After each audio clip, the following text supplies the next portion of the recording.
শুরু করে যদি ওর মধ্যে আওয়াজ দাও তাহলে ওটাও উঠে যাবে। এখানে একটা ডবল পোল আইসোলেটার, এটা 40 অ্যাম্পিয়ারের। এর কাজ হলো যেখানে আমরা মেন সুইচ ব্যবহার করতে পারবো না ডিবি বক্সের মধ্যে, আমরা সেটা আইসোলেটার ব্যবহার করি লাইনটাকে ফেজ এবং নিউট্রাল দুটোকে আউট করার জন্য। এটা কিন্তু টিপ করে না, এটা এমসিবির মতো টিপ করে না। আর এটা দেখুন, এটা চেঞ্জার। আমরা অনেক ক্ষেত্রে ইলেকট্রিক এবং জেনারেটর দুটো লাইনকে ব্যবহার করতে হয়, সেক্ষেত্রে আমরা অনেক সময় সারফেস চেঞ্জার ব্যবহার করি এবং ছোটো ছোটো বক্স চেঞ্জার ব্যবহার করি।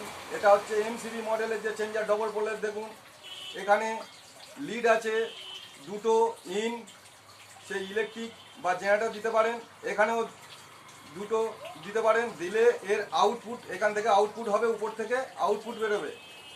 এটা দেখুন, যখন আমরা চেঞ্জারে এই নিচের দিকে করলাম ইলেকট্রিক অথবা জেনারেটর যে কোনো একটা আপনাকে আউটপুট দেবে। যখন আমরা এদিকে দিলাম তখন ইলেকট্রিক বা জেনারেটর যে কোনো একটা আউটপুট দেবে। আর যখন আমরা এটাকে মিডিল করে দেবো তখন দেখুন এই লাইনটা সম্পূর্ণ বন্ধ হয়ে যাবে। তাই আমরা যদি 40 অ্যাম্পিয়ার আইসোলেটর ব্যবহার করি, তার থেকে এটা আমরা ব্যবহার করলে সুবিধা পাবো কি, কোনো কারণবশত আমরা অন্য কোনো লাইনকে দুটো ব্যবহার করতে পারবো। তাই আইসোলেটরের বদলে আমরা এই চেঞ্জ ওভারটা, আইসোলেটর চেঞ্জ ওভার, এটাকে ব্যবহার করতে পারি। এতে আমাদের অনেক সুবিধা পাওয়া যাবে। দেখুন এটা চ্যানেলটাই বলা হয়, এই চ্যানেলটা খাঁজে গিয়ে আটকে যাবে, যেমন এর ক্ষেত্রেও আছে।